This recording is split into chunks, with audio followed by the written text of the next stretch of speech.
Bonjour. Bonsoir Jean-Luc Mélenchon. Bonjour. Merci d'avoir accepté de venir sur ce plateau débattre avec Jean-Noël Barrot. On en parlait à l'instant. Un président américain qui menace d'imposer de 200% de droits de douane les vins et champagnes français, qui veut imposer la paix par la force, qui revendique le Groenland, qui, on va dire, se moque du chef de l'État. Ça n'est plus un allié, c'est un adversaire. Quel mot vous mettez sur la relation aujourd'hui entre la France et les États-Unis? C'est difficile à trouver parce que c'est un cas absolument inédit. Ce qui est certain, c'est que nous sommes dans un bouleversement, un basculement de l'histoire. Et moi, je pronostique que, compte tenu de ce que je vois, les menaces sur 5 pays, dont la Chine, ce conseil pour la paix, qui est une espèce d'international obligatoire qui pourrait se transformer en alliance militaire mondiale qu'il propose, tout ça fait que il ira plus loin, c'est une certitude. Et je pense que le résultat sera aussi important pour les relations internationales que l'a été la fin de l'URSS. Parce que réellement, c'est la fin d'un monde en ce moment-ci. Alors, pour nous, comme toujours, les crises, mais ça, je pense qu'on sera d'accord pour dire que les crises sont aussi des opportunités de reconstruction. On peut donc, nous les Français, s'avancer et être en quelque sorte une avant-garde du non-alignement. Peut-être mettre à l'ordre du jour la vraie lutte qui compte, celle contre les conséquences du changement climatique. Moi, en tout cas, c'est ça que je souhaite. Qu'on utilise comme une opportunité la crise que déclenchent les Américains. Je voudrais qu'on rentre dans un cas concret, la situation au Groenland. Regardez cette photo que Donald Trump a postée sur le site de la Maison-Blanche. C'est une photo qui a été truquée avec de l'IA. On y voit un Donald Trump venir planter un drapeau américain au Groenland. Il dit cette phrase: « Le monde ne sera pas en sécurité tant que nous n'aurons pas le contrôle total absolu du Groenland ». C'est ce qu'il a écrit dans une lettre écrite au Premier ministre norvégien après qu'on lui a refusé le Nobel. Il veut le Groenland. Il aura le Groenland. Qui peut s'opposer à Donald Trump? L'Europe. Et c'est d'ailleurs ce qu'elle a commencé à faire, puisque cet après-midi, les députés européens, le Parlement européen, a suspendu l'accord commercial que nous jugions déjà déséquilibré l'été dernier. Et ce message est un avertissement qui doit être reçu comme tel par l'administration américaine. Et si les menaces, si la coercition devait se confirmer, alors l'Europe en tirerait toutes les conséquences. Et la Commission s'y prépare et elle dispose de moyens très puissants pour le faire. Il faut mettre des mots sur ces formules, pardon, en tirera toutes les conséquences. Est-ce que ça veut dire que la France, à ce compte-là, défendrait ce qu'on appelle le bazooka commercial, l'idée de mesures de coercition à l'endroit des entreprises américaines? Alors d'abord, quand on veut dissuader une menace, on ne met pas toujours des mots sur les instruments qu'on utiliserait. On fait preuve de résolution et de détermination. Ensuite, oui, cet instrument anti-coercition a été conçu en 2023, et notamment par la France, pour permettre à l'Europe de dissuader toute menace d'où qu'elle vienne et quelle qu'en soit la nature. Et donc nous n'hésiterons pas, évidemment, à prescrire, à recommander son utilisation. Mais l'objectif premier, c'est évidemment d'amener l'administration américaine à revenir sur ses décisions en lui rappelant qu'elle a un besoin absolument vital de l'Europe. Puisqu'aujourd'hui, les grandes entreprises du numérique, les géants du numérique, eh bien, font 50% de leurs profits en Europe. Oui. Et aujourd'hui, c'est en grande partie l'Europe qui finance l'économie et le budget américain. Vous y croyez, Jean-Luc Mélenchon ? À la force de frappe de l'Europe, qui dit on va revenir sur le traité sur les droits de douane. Là, on est engagé dans un bras de fer. Je suis en face du ministre des Affaires étrangères de mon pays. Je tâche de faire en sorte que ça se passe bien pour nous, les Français d'abord. Mais regardez bien, cette affaire de Groenland, il y a un aspect, il y a deux aspects à voir. Un, la terre de Saint-Pierre-et-Miquelon, qui est dans l'estuaire du Saint-Laurent, a le même statut que Saint-Pierre-et-Miquelon, ainsi que la Polynésie française, ainsi que Wallis et Futuna, ainsi que la Calédonie Kanaki. Donc nous sommes très directement intéressés, compte tenu des fronts de guerre qu'organise M. Trump. Je pense à tout ce qui est en Asie du Sud-Est, en particulier la partie, la Nouvelle-Calédonie Kanaki et la Polynésie française. Tout ce Il pourrait faire la même chose qu'avec le Groenland, c'est ça que vous dites? Bien sûr. Donc il faut avoir un coup d'avance. Et je propose que pour le coup d'avance, c'est une idée que je vous propose, on vote que les territoires associés, parce que c'est leur statut à ces territoires-là, ils n'ont pas le même statut que les dom-toms, soient considérés comme territoires de l'Union européenne. Pourquoi? Ils le sont, de facto, juridiquement en tout cas. Pourquoi? Parce que quand on a posé la question à Mme von der Leyen, est-ce que le Groenland est vraiment européen? Alors elle regarde en l'air, elle ne répond pas. Non, il faut répondre oui, oui, absolument. Et donc on pourrait avoir, si vous voulez, une sorte de vote solennel qu'on aurait dans le Parlement européen sur ce dossier-là. De même que nous pourrions avoir la discussion au Conseil de sécurité sur le Groenland. Nous, les Français, on est membres du Conseil de sécurité, donc on peut dire on va avoir cette discussion. Parce que, je termine, mais il faut que ce soit lui l'agresseur et qu'il n'y ait pas d'ambiguïté sur qui est responsable de ce qui pourrait arriver. Et croyez-moi, Caroline Roux, c'est pas rien pour les États-Unis. Il y a des frontières physiques, bien sûr, militaires, mais il y a des frontières morales et ils ne peuvent pas s'en exonérer totalement. Vous êtes sûr ? Parce que c'est de ça dont on doute aujourd'hui. Pourquoi je vous pose la question ? Mais il le fait exprès, Caroline Roux, il le fait exprès. Il veut qu'on doute du fait qu'il est capable d'aller jusqu'au bout pour qu'il n'ait pas besoin de nous forcer et qu'on lui cède. Des avions militaires américano-canadiens arrivent ce soir au Groenland pour participer, soi-disant, à des activités prévues de longue date. Est-ce qu'il y a encore des verrous, comme le dit Jean-Luc Mélenchon, morale, ou est-ce qu'il y a un risque d'affrontement militaire au Groenland avec les États-Unis ? Il y a évidemment des verrous, puisque notre analyse, Jean-Luc Mélenchon, c'est que le Groenland, étant un territoire européen, est couvert par la solidarité que se doivent les membres de l'Union européenne au titre de l'un des articles du traité de l'Union européenne. 42.7. Et puis, par ailleurs, le territoire groenlandais est également couvert par la protection de l'OTAN. Et donc, pour ces deux raisons, la solidarité européenne est requise. Et il n'aurait aucun sens pour un membre de l'OTAN d'aller jusqu'à porter atteinte à l'intégrité territoriale d'un autre membre de l'OTAN. Est-ce que l'Europe est forte ? Donald Trump, dès qu'on lui pose la question, il dit de toute façon, ils vont plier. Ils plieront, les Européens, parce qu'ils sont divisés, il le sait, et parce que l'Europe est faible. Non, l'Europe est beaucoup plus forte que certains ne le croient. Il faut évidemment qu'elle accélère cette mutation qu'elle a amorcée il y a quelques années sous l'impulsion française, parce qu'au fond, c'est une idée française que celle de l'indépendance et de l'autonomie stratégique pour s'affirmer comme une grande puissance démocratique et une grande puissance qui affirme ses intérêts. Vous y croyez ? Je vous repose un peu la question, Jean-Luc Mélenchon, mais depuis quelques jours, on entend l'Europe va s'opposer, l'Europe est forte, l'Europe est en capacité de repousser les ambitions américaines au Groenland. Est-ce que cette Europe-là que vous connaissez peut le faire ? Pour être franc, je comprends que le ministre essaye, c'est son job, c'est son boulot, mais j'espère qu'il a aussi un plan B, parce que ça va pas trop le faire. Je vais vous donner une petite démonstration, si j'ose dire. Il y a 27 pays de l'Union.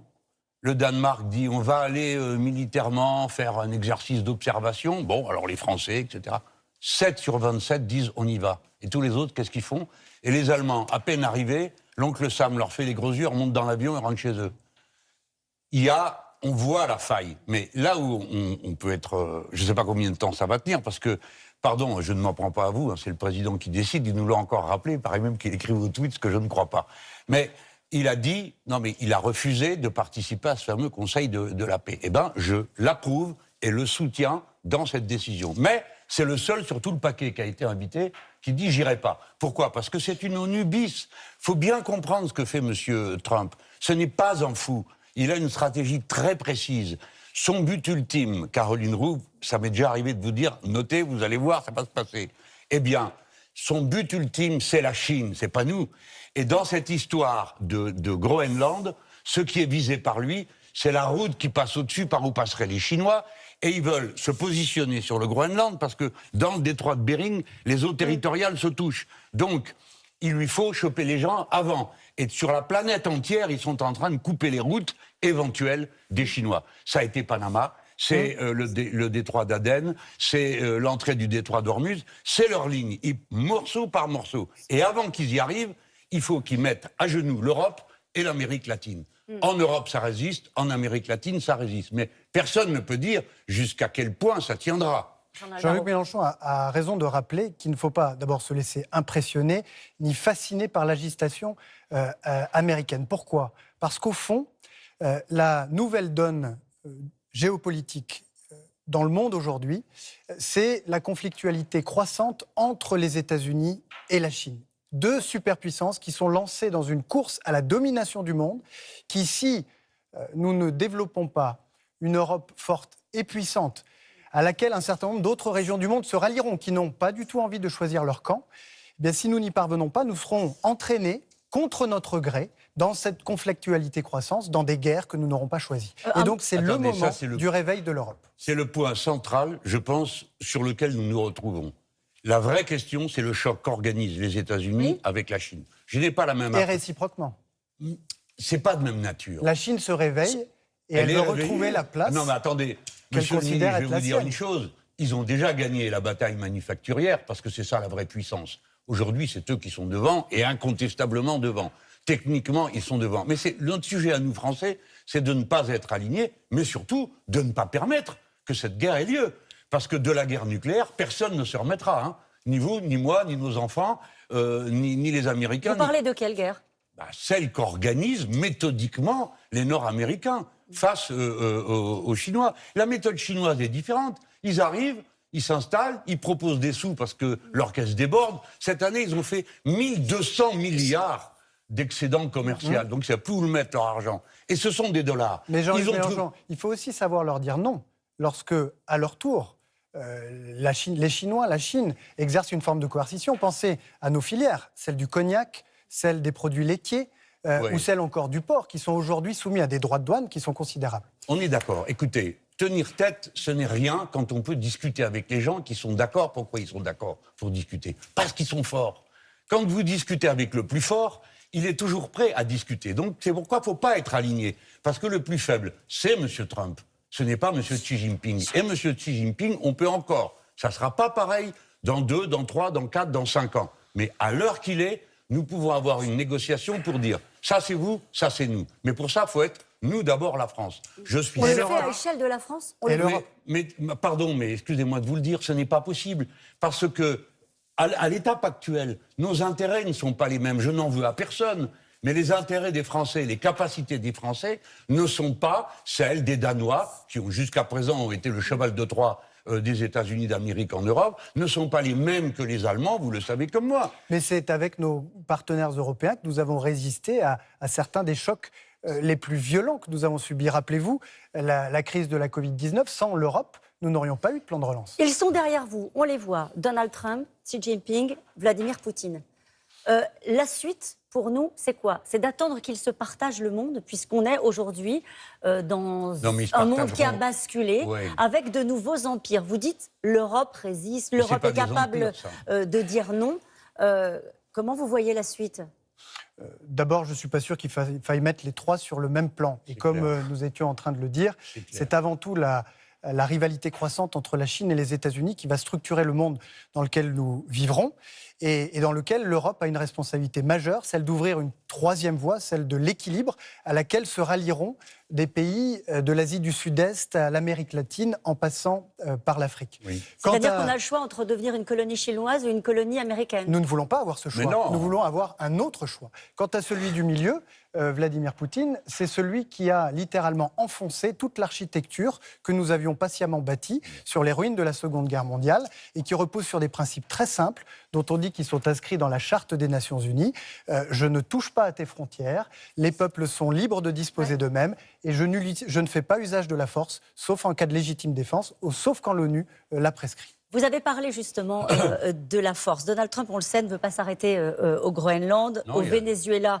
Il a capturé le président Nicolas Maduro et sa femme. Il y a Cuba, il y a le Mexique, il y a quoi encore qu'il a menacé? Le Groenland là. Et le Panama, le Canada à une époque, au nom de la lutte à l'époque contre le narcotrafic, l'ingérence a-t-elle des vertus quand il s'agit de faire tomber Nicolas Maduro? On rappelle que le président américain disait qu'il était un narcotrafiquant, ou de frapper militairement les structures nucléaires iraniennes. Est-ce que nous sommes dans un moment où les règles de droit international ne comptent plus, ou est-ce que c'est à géométrie variable? Comment est-ce que... Non, les règles de droit ne comptent plus. C'est pas mon tour. Allez-y. Non, mais bon, d'abord, terminons sur tout à l'heure. Donc, moi, je dis clairement les choses. En toutes circonstances, nous nous opposerons à la guerre contre les Chinois. Nous pouvons faire un bon accord. Deuxièmement, comme l'a dit M. Barrot, et je partage son avis, les trois ne sont pas sur le même plan. Donc, réfléchissons. Ouais. Notre intérêt est de terminer le plus vite possible la guerre d'Ukraine et que les Russes sortent d'Ukraine et qu'on ait des garanties mutuelles de sécurité. Nous, Européens, et surtout, M. Barrot, je pense qu'on pourrait se comprendre là-dessus. Il faut réintégrer la Russie dans le concert européen. On va en parler. Non. C'est très important parce que c'est le point d'équilibre des forces. Vous ne pouvez pas regarder les forces et dire « Bon, alors on a le choix, à savoir à qui on va se soumettre. » Donc on parle russe. Il faut d'abord qu'ils sortent. Il faut d'abord qu'on se l'invasion renforce. arrête. Il faut d'abord donner un budget à nos armées. Il faut d'abord que l'Europe de la défense se développe. Pourquoi faire? Avant que nous soyons en capacité Mais pourquoi d'avoir faire cette discussion avec la Russie après Vladimir Poutine pour bâtir cette architecture de sécurité européenne. En attendant, il faut faire échec au projet colonial de Vladimir Poutine.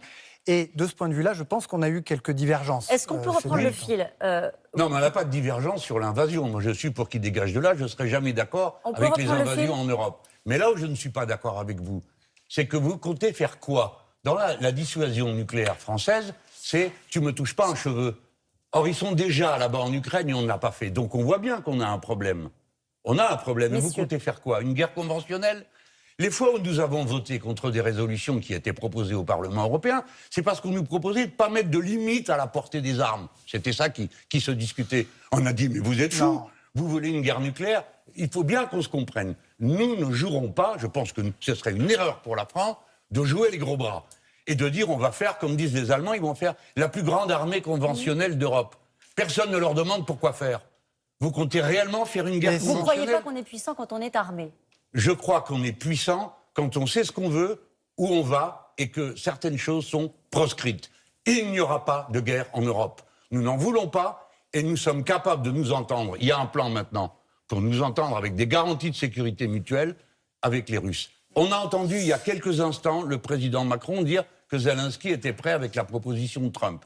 Sur cette base, il y a une possibilité, mais elle est dure. Et j'en profite pour vous dire que je souhaiterais que les Français s'honorent en disant « les Américains ont dit que bon, de Donbass, tout ça, les Russes restent dedans. » Non, quand est-ce qu'on demande l'avis des gens?